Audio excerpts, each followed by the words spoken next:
नमस्ते। बहुत कुछ कहा जा चुका है, कहा जा रहा है और जब तक सृष्टि का अस्तित्व रहेगा तब तक कहानियाँ कही जाती रहेगी। मैंने अपनी पहली कहानी अपनी नानी से सुनी थी। नानी और कहानी, ऐसा प्रतीत होता है मानो एक ही सिक्के के दो पहलू हैं। फिर सवाल वाजिब हो सकता है कि कहानियों के इस जंगल में मैं कौन सा अनोखा पेड़ लगाने जा रहा हूँ। सवाल यह भी हो सकता है कि जब कहानियों के समंदर में इतने बड़े बड़े जहाज़ पहले से ही मौजूद हैं तो फिर मैं अपनी छोटी सी नाव लेकर क्यों उतर रहा हूँ। मुझे इन सवालों का जवाब नहीं मालूम है। मैं बस प्रथम वर्ग के जिज्ञासु बच्चे की तरह यह जानने की परीक्षा दे रहा हूँ कि परीक्षा किस चिड़िया का नाम है। कहानी सुनना शायद अधिकांश लोगों को पसंद होता है, बशर्ते कि कहानी का प्लॉट रोचक हो और कहानीकार आला दर्जे का है। मैं अपनी कहानियों में इन दोनों शर्तों में से एक की भी गारंटी नहीं लेता हूँ। वजह स्पष्ट करता चलूँ, मैं काल्पनिक कहानियाँ नहीं, विश्व इतिहास की कहानी सुनाने जा रहा हूँ और इतिहास स्याह और रक्त रंजित दोनों है। मैं इस बात का दावा नहीं कर सकता हूँ कि मैं अपने वीरान नाव पर आपको सिर्फ मनोरम द्वीपों और समुद्री वादियों की ही यात्रा कराऊंगा। आपको हो सकता है मरुद्यान मिले, यह भी हो सकता है कि मनमोहक हरियाली मिले, लेकिन इस बात की संभावना से इनकार नहीं किया जा सकता है कि ऐतिहासिक मरुस्थल में मृग तृष्णा का भ्रम भी उत्पन्न हो सकता है। कुछ छेड़छाड़ तो कर सकता नहीं हूँ, क्योंकि इतिहास को छेड़छाड़ पसंद नहीं है। इतिहास बदलने की कोशिशें कई बार हुई है, लेकिन इतिहास कल्पना नहीं, यथार्थ है और यथार्थ कटु होता है। इजिप्ट में फराओ अखनाटेन को विस्मित करने का प्रयास किया गया तो चीन के प्रथम इम्पेरर क्विन शी हुआंग ने पुरानी किताबें और रिकॉर्ड सिर्फ इसलिए जला दिए कि किसी अन्य शासक से उनकी तुलना न की जा सके। लेकिन इतिहास ने इन काले कारनामों पर पानी फेरते हुए अपने वक्षस्थल पर इन घटनाओं को भी जीवंत रखा है। अतः हमें इतिहास को यथार्थतः कहना पड़ेगा और आपको अक्षरशः सुनना पड़ेगा। इतिहास कोई काल्पनिक कहानी तो है नहीं कि मैं इसका डायरेक्टर बनकर इनके दृश्यों में जोड़ तोड़ कर सकूं। अब सवाल यह आता है कि मैं विश्व इतिहास की कौन सी कहानी आपको सुनाने जा रहा हूँ। दरअसल इतिहास बहुत प्रकार के होते हैं। ब्रह्मांड का इतिहास, पृथ्वी का इतिहास, सृष्टि का इतिहास, समय का इतिहास, विषय का इतिहास, मानव का इतिहास, इत्यादि इत्यादि। स्पष्टतः बता दूं कि मैं ब्रह्मांड, बिग बैंग, तारे, ग्रह, पृथ्वी, सृष्टि, डायनासोर इत्यादि की चर्चा तो करूंगा, लेकिन इनकी विशद विवेचना नहीं करने जा रहा हूं। जहां ज़रूरत होगी इनकी घटनाओं का जिक्र उल्लेख किया जाएगा। मैं मानव की उत्पत्ति की भी विशद विवेचना नहीं करने जा रहा हूं। ज़रूरत के हिसाब से उनकी उत्पत्ति से संबंधित तथ्यों को रखने की कोशिश करूंगा। हाँ, मैं मानव के पुरातात्विक और लिखित साक्ष्यों पर आधारित इतिहास की कहानियाँ प्रस्तुत करने जा रहा हूँ।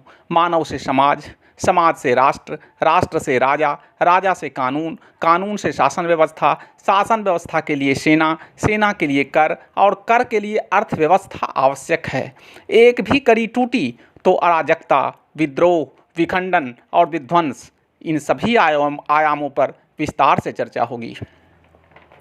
पुरापाषाण काल से लेकर सूचना क्रांति युग तक, पाषाण अस्त्रों से लेकर प्रक्षेपास्त्रों तक, अग्नि से लेकर न्यूक्लियर रिएक्टर तक, बर्बरता से लेकर सभ्यता तक, राजा से लेकर रंक तक, धर्म से लेकर विज्ञान तक और प्रथम गांव से लेकर ग्लोबल विलेज तक की चर्चा होगी। भारत से लेकर अमेरिका तक, प्लेटो से लेकर मार्क्स तक, साम्यवाद से लेकर पूंजीवाद तक, एरिस्टोटल से लेकर इमैनुअल कांट तक की चर्चा होगी। नालंदा से लेकर कैम्ब्रिज तक, आर्यभट्ट से लेकर आइंस्टाइन तक, पाइथागोरस से लेकर रामानुजन तक, इजिप्ट के पिरामिड से लेकर फ्रांस के एफिल टावर तक, दास प्रथा से लेकर दास कैपिटल तक, बेबीलोन के हैंगिंग गार्डन से लेकर भारत के ताजमहल तक की समय यात्रा की जाएगी। सिंधु सभ्यता से चलकर माया सभ्यता तक, रोमन एम्पायर से लेकर डॉलर एम्पायर तक, अलेक्जेंडर से लेकर नेपोलियन तक, हेरोडोटस से लेकर मैक्स वेबर तक की चर्चा होगी।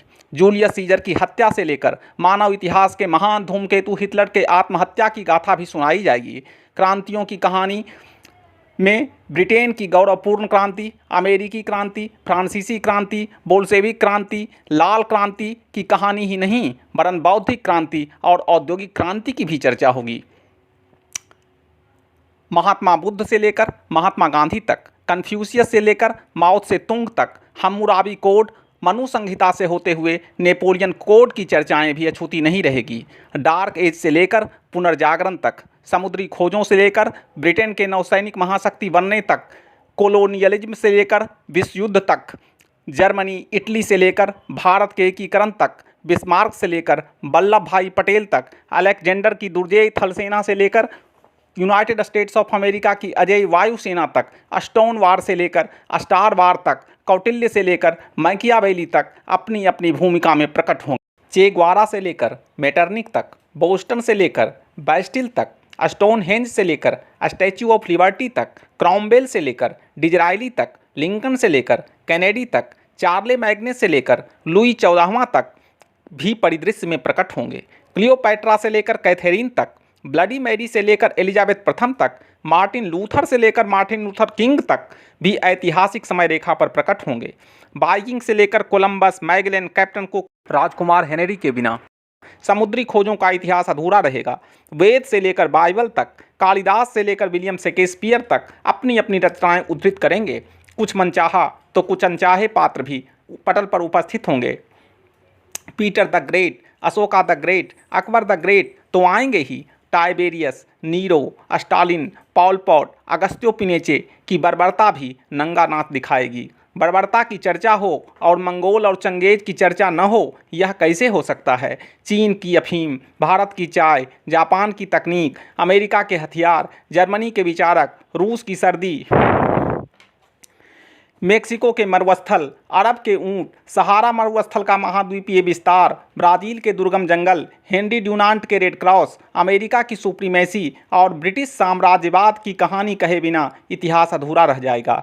स्पेन और पुर्तगाल के बिना उपनिवेशवाद की गाथा नहीं कही जाएगी। चित्रकारी, चित्रलिपि, लिपि, लेखन, गणना, समय, घड़ी, कैलेंडर, आविष्कार और खोजों ने विश्व मानचित्र को रंगीन बनाया है। दोपाया बनना, हाथ का स्वतंत्र होना, अंगूठे का विकास ने मनुष्य के दिमाग को विकसित और बड़ा बनाना शुरू किया।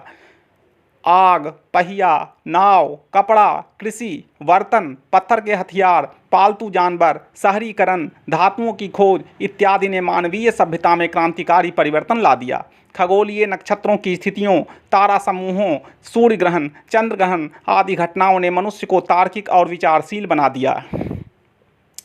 मनुष्य का शिकारी से कृषक बनना उसके विकास यात्रा में लंबी छलांग साबित हुई। मछली पकड़ना, कोयला का खनन करना, जानवरों का छाल पहनना, झोपड़ी बनाना, नहर निर्माण करना, कुत्ता, घोड़ा और गाय को पालतू बनाना, इन सब में हजारों वर्ष लगे और इन्हीं छोटी छोटी सीढ़ियों पर चढ़कर मनुष्य सोपान पर पहुंचा है। मनुष्य का विकास उसकी क्रूरता, बर्बरता, बुद्धिशीलता और चतुराई का सम्मिश्रण है। किसी भी उत्थान की तरह मानव उत्थान बहुत सारे सकारात्मक कारकों का मिलाजुला परिणाम है। नकारात्मक कारकों ने मनुष्य को कई बार एक्सटिंक्शन के कगार पर पहुंचा दिया, लेकिन अपनी दृढ़ इच्छा शक्ति और सौभाग्य ने इसे उबार दिया। अपनी ज्ञान विज्ञान की क्षमता और संकल्प शक्ति के दम पर इसने कई ऐसे कार्य किए जो समय से पूर्व के कहे जा सकते हैं। मसलन 50,000 साल पूर्व वह अमेरिका कैसे पहुंचा? थलमार्ग से या समुद्र से? 35,000 वर्ष पूर्व वह नाव बनाकर ऑस्ट्रेलिया कैसे पहुंचा? मिस्र के पिरामिड के शीर्ष पर इतने भारी भारी पत्थर कैसे पहुंचाए? रोम का कोलोजियम और मोहनजोदारो का विशाल स्नानागार समय से पूर्व की उपज कही जा सकती है। लियोनार्डो दा विंसी का वायुयान मॉडल व मोनालिसा की पेंटिंग तथा चीन की दीवार अद्भुत और अकल्पनीय है। माइकल एंजेलो की चित्रकारी समय की गहरी चाल पर एक मधुर मुस्कान से कम है क्या? कौन सी कहानी कही जाए और कौन सी छोड़ी जाए यह कहना मुश्किल है। अगर प्रथम भारतीय साम्राज्य की बात होगी तो मगध और चंद्रगुप्त तो आएंगे ही, और भारत को स्वर्ण काल में ले जाने वाले गुप्तों की कहानी कही जाए तो समुद्रगुप्त, विक्रमादित्य जरूर आएंगे। स्वर्ण काल के जाबाजों की बात की जाए तो बाराहमिहिर, सुश्रुत, चरक, धन्वंतरी, ब्रह्मगुप्त, भास्कराचार्य, नागार्जुना की चर्चा किए बगैर मानवीय सभ्यता के इन महारत्नों के साथ घोर अन्याय होगा। ईसा मसीह, पैगंबर Mohammed, Moses, Ibrahim, Peter, Solomon, नूह का जिक्र किए बिना धर्म का इतिहास अधूरा रहेगा। धर्मों के संगम स्थल यरूशलेम का नाम आए बगैर धर्म युद्ध को समझना मुश्किल होगा। पॉम्पी, ब्रूटस, एंटनी और अगस्टस के बिना रोम की कहानी अधूरी रहेगी। ऑटोमन एम्पायर की चर्चा किए बिना साम्राज्यों का इतिहास अधूरा रहेगा। भारतीय नौसैनिक शक्ति को समझने के लिए चोला साम्राज्य को समझना होगा। भारत के सांस्कृतिक विस्तार को समझने के लिए कंधार, श्रीलंका, तिब्बत, चीन, म्यांमार होते हुए कंबोडिया के अंकोर वाट तक का सफ़र करना होगा। भारत की सामुद्रिक मार्ग से खोज क्यों हुई को समझने के लिए सिल्क मार्ग पर आए व्यवधानों को समझना होगा। यूरोप के नक्शे में आए परिवर्तन, सोवियत संघ के विघटन, नई विश्व व्यवस्था, ग्लोबलाइजेशन की परिचर्चा भी होगी। कंप्यूटर, मोबाइल और इंटरनेट के साथ साथ अंतरिक्ष क्रांति की चर्चा भी आएगी। मानव इतिहास में युद्ध मील के पत्थर की तरह टाइम लाइन पर गड़े हुए हैं, लेकिन कई जगह तो टाइम लाइन ही खत्म हुआ जान पड़ता है और इसे नरसंहार कहते हैं। मध्य युग में मंगोलों ने ऐसा नरसंहार किया कि अनुमानतः विश्व की 5% जनसंख्या ही खत्म कर दी। खुरासान, बगदाद आदि जगहों पर मंगोलों ने ऐसा नरसंहार किया जिसे देखकर हिटलर भी शर्मसार हो जाए। तैमूर लंग और नादिर शाह ने दिल्ली में भीषण कत्लेआम किया था।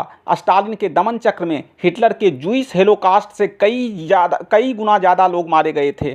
पॉल पॉट और नरसंहार तो ऐसे पर्यायवाची हैं जिसने कंबोडिया की जनसंख्या को विरल बना दिया। स्पेन के द्वारा लैटिन अमेरिका में किया गया नरसंहार अपने आप में अद्वितीय था। बची खुची कसर यूरोप से आई महामारियों ने पूरी कर दी। बुबोनिक प्लेग चीन से यूरोप पहुंची और यहां ऐसी तबाही मचाई कि यूरोप की जनसंख्या का 1/3 साफ हो गया। निकट इतिहास में रवांडा में तुत्सी नरसंहार और युगोस्लाविया के विघटन के समय हुई जातीय नरसंहारों के छींटे तो इतिहास के पन्नों पर अभी सूखे भी नहीं हैं। ब्रिटिश शासन के दौरान जालियांवाला बाग हत्याकांड या बंगाल के अकाल में मरे लाखों लोग या फिर भारत विभाजन के समय सांप्रदायिक दंगों में काल कवलित लाखों लोग नरसंहार की बलिवेदी पर ही चढ़ गए। स्पेनिश फ्लू, प्रथम व द्वितीय विश्व युद्ध तथा कोरोना ने विश्व की जनसंख्या के एक बड़े हिस्से का सफाया कर दिया। इतिहास अपनी काली और स्वर्णिम कहानी वैसे ही अंदाज में सुनाती है जैसे हमारे पूर्वजों ने इसे अपने कृत्यों से करके दिखाया है। बुद्ध और गांधी के इस देश में बहने वाली पवित्र गंगा और यमुना नदी का नीर कई बार रक्त रंजित हुआ है। एक जर्मन इतिहासकार ने क्या खूब लिखा है कि हम इतिहास से यही सीखते हैं कि हम इतिहास से कुछ भी नहीं सीखते हैं। अगर हम इतिहास से सीखते तो हमारा इतिहास इतना स्याह और रक्त रंजित न होता। लेकिन इतिहास न अगर से चलती है, न मगर से, न किंतु से, न परंतु से। यह बिना किसी शर्त के समय के पटल पर मनुष्यों द्वारा किए गए सुकृत्यों और कुकृत्यों से चलती है। इतिहास की सरजमी पर हर संभावित संभावना सिर्फ एक यथार्थ घटना का रूप धारण कर लेती है। अगर ब्रूटस ने सीजर की हत्या न करता तो, अगर पानीपत के युद्ध में मराठे जीत जाते तो, अगर प्रथम विश्व युद्ध में ब्रिटिश कमांडर ने हिटलर को गोली मार दी होती तो, अगर द्वितीय विश्व युद्ध में कैनेडी समुद्र में डूब जाते तो, अगर महात्मा गांधी की हत्या न हुई होती तो, अगर जीसस क्राइस्ट को सूली पर न चढ़ाया जाता तो, अगर सुक्रेट को विष का प्याला न पिलाया जाता तो। इतिहास इस तो पर नहीं चलता है। ऐतिहासिक अनुशासन ऐतिहासिक कहानियों को जिस भी डगर चलाती है यह वैसे ही चलती है। अगले एपिसोड में मैं आपका गाइड बनकर विश्व इतिहास की प्रमुख झलकियों की सिलसिलेवार यात्रा पर ले चलूँगा। तब तक के लिए विदा लेता हूँ।